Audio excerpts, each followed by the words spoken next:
પણ કેવી રૂપાળી લાગે છે નહીં? વાહ, જાણે અમસનો ચાંદો. ઓ બા, ચાંદો છે ને પૂનમ નો હોય, આ તો મોઢે કાળો કોઢ નીકળો હોય ને એવું લાગે છે. એ રાહુલિયા, એ દીકરા, આ ફોટો છે ને મને આમ ઝડપી રીતે મને મોકલ ને બેટા.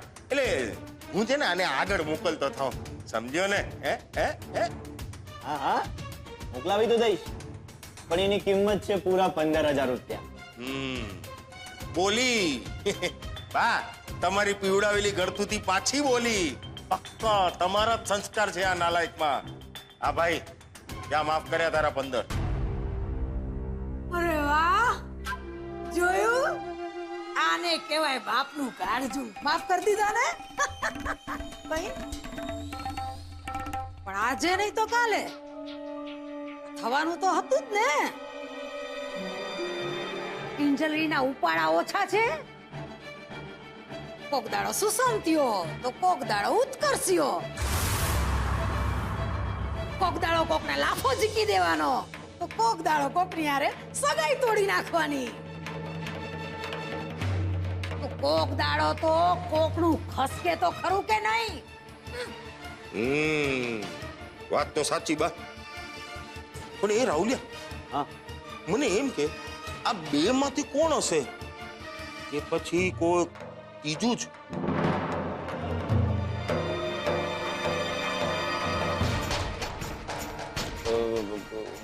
હોઈ શકે, કઈ કહેવાય નહીં. કદાચ ઓલો બાબુ હશે. શું છે કે કિંજલના કારણે એને બહુ માર પડ્યો છે ને. તમે કોકનું બગાડો તો કોક તમારું બગાડે જ ને. આમ બંગડી પહેરીને થોડી બેઠો રે. વાત તો સાચી છે બા આની, પણ કઈ પણ કે રાહુલિયા, તે તો દીકરા આજે એકદમ આમ મજાક કરાવી દીધી. હે,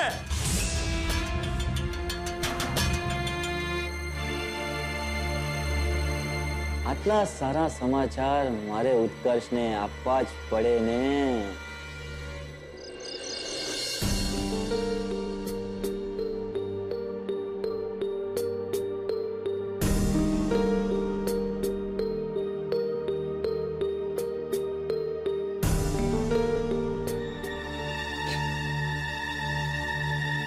શું કામ? ખબર નથી પડતી મને કે ઘરમાં જ બેસાડી રાખવી હતી તો પછી શું કામ ભણાવી હશે?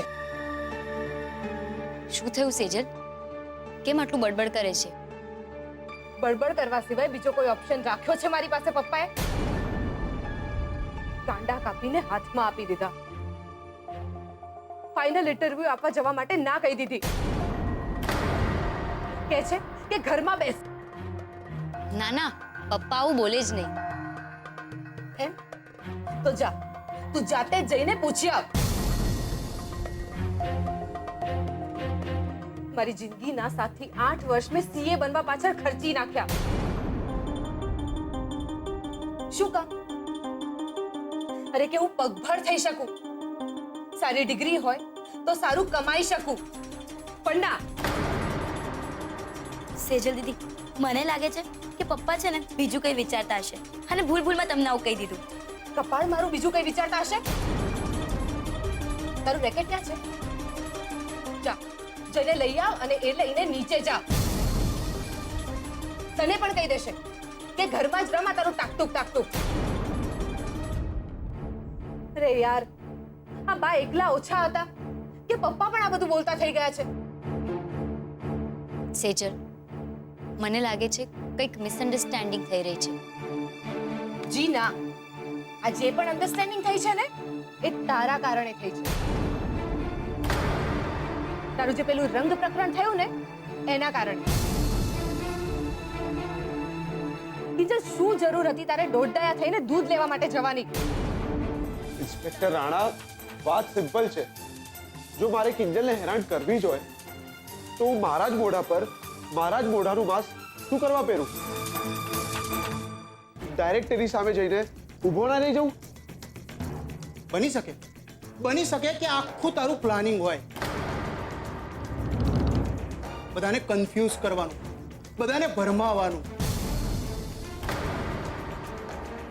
ને સુશાંતના નામ ઉપર ચરી ખાવા. પણ હું આ બધું શું કામ કરું? કિંજલને હેરાન કરીને મને શું મળવાનું છે? શાંતિ. કિંજલ ના મળી તો મનની શાંતિ.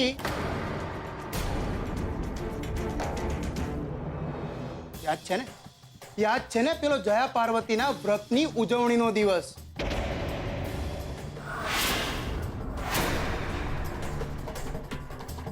પ્રેમ પત્ર ને એક જાગરણની રાત. યાદ છે ને બધું? જુઓ રાણા સાહેબ, તમારી બધી વાત બરાબર છે. મેં પણ ઉત્કર્ષને એ જ બાબતે પૂછ્યું હતું, પણ ઉત્કર્ષે મને ચોખ્ખું કહી દીધું છે કે આ બાબતે સાવ નિર્દોષ છે.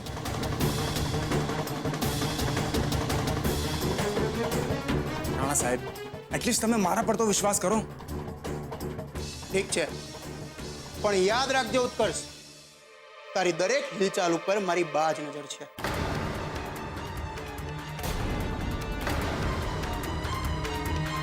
જો તે ભૂલથી પણ કિંજલને SMS ફોન કરવાની ટ્રાય કરી છે તો સીધો સરિયાની પાછળ. સમજી ગયો? ચાલો મોહનભાઈ. ચાલો. હા, એક મિનિટ રાણા સાહેબ. કૃષ્ણકુમાર, આશા રાખું છું કે આ બધી વાતો તમે મન ઉપર નહીં લો.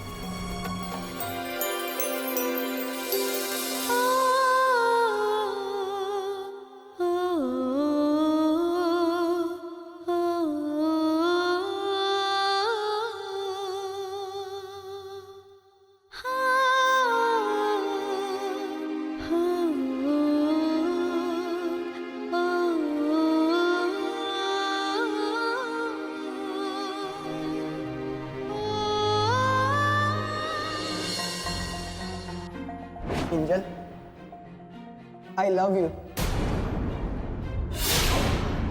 Will you marry me?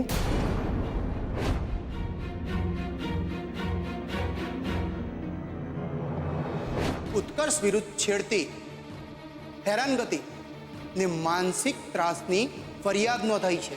ઠીક છે, પણ કાયદો મને એટલું પૂછવાનો તો હક આપે છે ને કે આ ફરિયાદ કરવાની હિંમત કરી છે કોણે? મેં.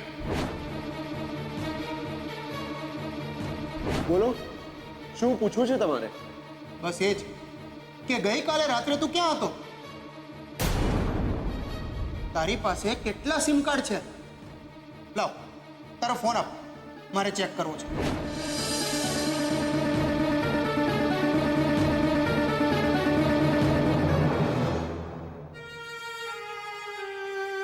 મને માફ કરી દે ઉત્કર્ષ.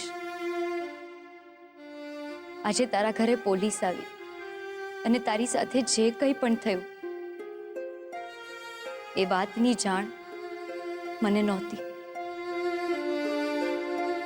પપ્પાના કહેવા મુજબ ઇન્સ્પેક્ટર રાણાએ એવું કંઈક પ્લાનિંગ કર્યું છે કે જે મને ફોન કરીને ધમકાવે છે. એ હવે ક્યારેય ફોન નહીં કરે. પણ મારું મન શું કહે છે તને ખબર છે? આપણી વચ્ચે ક્યારેકની અન્ડરસ્ટેન્ડિંગ હતી, એકમેકનું મન જાણવાની શક્તિ હતી. એ શક્તિના સમ ખાઈને કહું છું, શું તું મને એકવાર પણ ફોન ના કરી શકે? ઉત્કર્ષ, તારા એક ફોનથી બધાની શંકાનું નિવારણ આવી જશે. તારી હિંમત ભરેલી વાતો બહુ મિસ કરું છું ઉત્કર્ષ. તારી તાપી નગરની રાણી હારવાની અણીએ છે. મને જીતાવી દે ઉત્કર્ષ, મને જીતાવી દે. ફોન કર ઉત્કર્ષ, ફોન કર.